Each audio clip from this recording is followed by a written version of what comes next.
आप कब से उसके रिलेशनशिप में रह रहे थे? क्या नाम था इसका आपका? एक मिनट रुक जाइए। क्यों क्यों हत्या की थी आपने? सर मैं बार बार सर बता रहा अरे हूँ सर आप बताइए ना, आप आरोपी हैं, आप कब से तो रिलेशनशिप में रहे थे? वजह क्या सर थी हत्या की? 6 महीने से पहले से ही सर रिलेशनशिप में थे हाँ सर। उससे सर मिलने के सर कहा तो सर मिलने भी आई थी। हाँ तो फिर मिलने आई थी तो उसके बाप ने देख लिया तो सर वो घबरा गई बहुत। तो मुझसे बोली कि अब मुझे कहीं दूर लेके चलो, यानी घर चलते हैं, अगर शादी करेंगे घर वाले तो शादी करेंगे और अगर सजा देंगे तो दोनों बराबर देंगे। तो सर वो नहीं मानी। तो वो सर नहीं मानी तो मैंने कि मेरी बहन का रिश्ता लगा हुआ है, रिश्ता टूट जाएगा। हाँ। सर मेरे आगे मजबूरी थी, क्या करता। क्या अकेली हत्या कर दी थी आपने या कोई और भी आपके साथ में था? अकेली सर हत्या कर दी कोई सर। कोई पछतावा है कि वो 6 महीने से रिलेशनशिप में रह रहे उसके सर बाद आप हत्या कर देते? पछतावा सर है सर, जो गलती है सर वो मंजूर सर कर रहे हैं।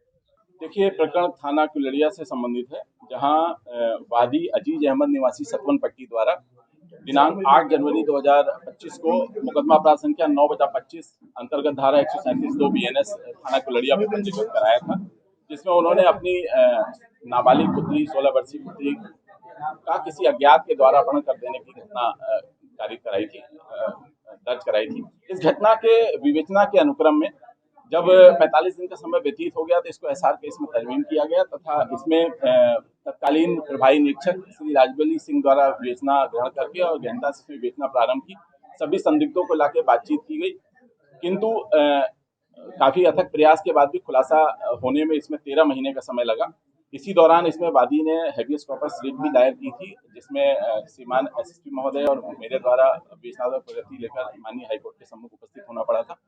इसमें जो टीमें 5 टीमें लगातार कार्यरत थी विगत 1 वर्ष से, उनको फिर सितंबर 2025 में जाकर सफलता मिली और मृतका से संबंधित कुछ अवशेष बरामद हुए, जिसमें हड्डियों के अवशेष थे और गुथी हुई चोटी जिसमें स्कैल्प के टुकड़े लगे हुए थे तथा उनके वस्त्र ये बरामद हुए एक गन्ने के खेत में, जो कि गांव सतवन पट्टी के ही जंगल में करीब 800 मीटर दूरी पे गन्ने के खेत में बरामद हुए। इस अवशेष को और परिजनों के ब्लड सैंपल के अवशेष से मिलान हेतु, डीएनए सैंपलिंग के मिलान हेतु विधि विज्ञान प्रयोगशाला मुरादाबाद भेजा गया, जहां इनके चोटी के अवशेष जो हैं उसकी मां मुन्नी बेगम के अवशेष से मिलान खा गए, जिससे ये तथ्य प्रकाश में आया कि उसकी हत्या हो गई है। और इस तथ्य के आधार पर इस मुकदमे में धारा 103(1) तथा 238 बीएनएस की बढ़ोतरी की गई तथा अग्रिम विवेचना इसमें प्रारंभ की गई। और सम्यक विवेचना के उपरांत जब नार्को टेस्ट के लिए संदिग्ध सलीम का पॉलीग्राफिक टेस्ट के लिए सलीम अभियुक्त को विधि विज्ञान प्रयोगशाला दिल्ली के लिए तलब किया गया, तो एक दिन पहले ही वो अपने घर से फरार हो गया। इसके कारण की गहनता से जांच की गई तो परिजनों ने अवगत कराया कि उसने ये बताया है कि पूर्व से उसने एक घटना और कारित कर रखी है और इस घटना के खुलासे के भय से कि दोनों ही घटनाओं का खुलासा ना हो जाए, वो भयवश अपराध बोधवश वहां से भाग गया है। प्रयास के बाद इस अभियुक्त की गिरफ्तारी की गई और उसके साथ एक अन्य अभियुक्त जो अमित एलियास डॉक्टर बंगाली है, उसकी भी गिरफ्तारी की गई। तो पता चला कि इन दोनों ने मिलकर अमित एलियास डॉक्टर बंगाली की पत्नी की 2017 में हत्या कर दी थी और उसका शव भी छिपा दिया था गहरा गड्ढा खोद के कैलाश नदी के किनारे। उस घटना के अपराध बोध से और उस घटना को छिपाने के लिए इस घटना के पॉलीग्राफिक टेस्ट से पूर्व भी अपनी उपस्थिति इसने छुपा ली थी और इस घटना को भी स्वीकारोक्ति इसने की और उस घटना की भी स्वीकारोक्ति की। इन दोनों ही घटनाओं के संदर्भ में पृथक पृथक मुकदमे दर्ज हैं। इसमें तो पूर्व से ही 9/25 मुकदमा थाना कुलड़िया में दर्ज है।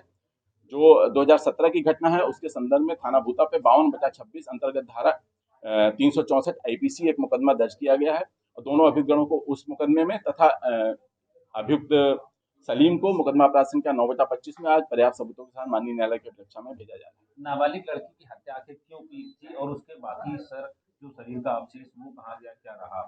देखिए, अभियुक्त से गहनता से पूछताछ के क्रम में सीजीआर एनालिसिस के क्रम में इनका प्रेम प्रसंग इसमें उजागर हुआ है, जिससे वो उसने इसको अन्यत्र कहीं ले जाने के लिए दबाव बनाना इसके प्रकाश में आ रहा है, जिससे उसने छुटकारा पाने की नीयत से इससे हत्या कर दी। दूसरी जो हत्या हुई थी उसके पीछे क्या कारण था जो 2017 में हत्या की? देखिए, जो भूता में हत्या करके शव को ठिकाने लगाने की घटना हुई है, उसमें डॉक्टर बंगाली तथाकथित डॉक्टर बंगाली एलियास अमित की ये उस पीड़िता से अपनी पत्नी जो उसका रजनी नाम है उसका, उससे ये दूसरी शादी थी। रजनी की पूर्व में एक किसी व्यक्ति से शादी हो चुकी थी। प्रेम के प्रसंग के तहत ये दूसरी शादी हुई और ये 3 बच्चे भी इनसे हुए, लेकिन मनमुटाव शादी में होने लगा और चाल चलन और खास तौर से आपराधिक व्यक्तियों से धमकी दिलवाना, इस टाइप की चीजें प्रकाश में आई, जिससे उसने छुटकारा पाने का मन बनाते हुए इसकी मदद से, सलीम की मदद से अपनी पत्नी को रास्ते से हटाने का मन बना लिया और 2017 में ही उस घटना को कारित किया तथा लाश के प्रयास अभी हम लोग उसको रिकवर करने का प्रयास कर रहे हैं। जो पहली पत्नी थी क्या उसको भी मार दिया था, कुछ पता चला है? दूसरी शादी आपने बताई। देखिए, ये दूसरी शादी उसकी पत्नी की थी, बंगाली के संदर्भ में नहीं है, दूसरी शादी उसकी पत्नी की थी और उसके अलगाव होने के बाद, इससे प्रेम प्रसंग होने के बाद इसकी दूसरी शादी। जो डॉक्टर है इसका एक नाम हिंदू है, एक मुस्लिम, तो क्या इसने हिंदू महिला को फंसाने के लिए हिंदू नाम रखा था ये मुस्लिम? देखिए, इसके बयानों में कई चीजें अभी संदिग्ध पाई गई हैं। इसके जो पूर्व इतिहास है, बंगाल का रहने वाला है और कहाँ का रहने वाला है, उसके एड्रेस पे पूरी गहनता से विवेचना जारी रहेगी और जो तथ्य नवीन आते हैं वहाँ क्या किस बैकग्राउंड में वहाँ से ये छोड़ के यहाँ आया, इस समस्त पहलुओं को विवेचना में समाहित किया जाएगा। सर, ये 2017 में जो घटना हुई थी उसका क्या अभी तक कोई पुलिस पर शिकायत नहीं आई थी? क्या किसी तरह का कोई? देखिए, उसमें इनका पुलिस में एक शिकायत आई थी इनके पति पत्नी के विवाद का और उस विवाद के फलस्वरूप 2017 में ही एक समझौता इनका हुआ था। समझौते में तत्कालीन पडौली प्रधान समझौता कराने में वहाँ थाने पे मौजूद थे और उन्हीं की उपस्थिति में दोनों एक साथ रुखसत हुए थे थाने से और उसके बाद इन्होंने अपने परिजनों को, अपने गांव वालों को, सबको यही बताया था कि पत्नी इससे छोड़ के अलग चली गई। समझौते की कंडीशन यही थी अलग होने की और चली गई है, किंतु बस ये अलग हुई नहीं थी और 2-3 दिन बाद ये पुनः इसके पास आ गई थी और फिर इसने छुटकारा पाने के लिए ये घटना कारित की और सभी को यही बताया कि ये लगातार अलग ही रह रही है और मुझसे इसका कोई संबंध नहीं है, इसलिए ये घटना कहीं रिपोर्टिंग नहीं। ये है सीक्रेट रेसिपी MDH का जीरा सिर्फ जल जीरा मसाला। जीरा सिर्फ MDH का जल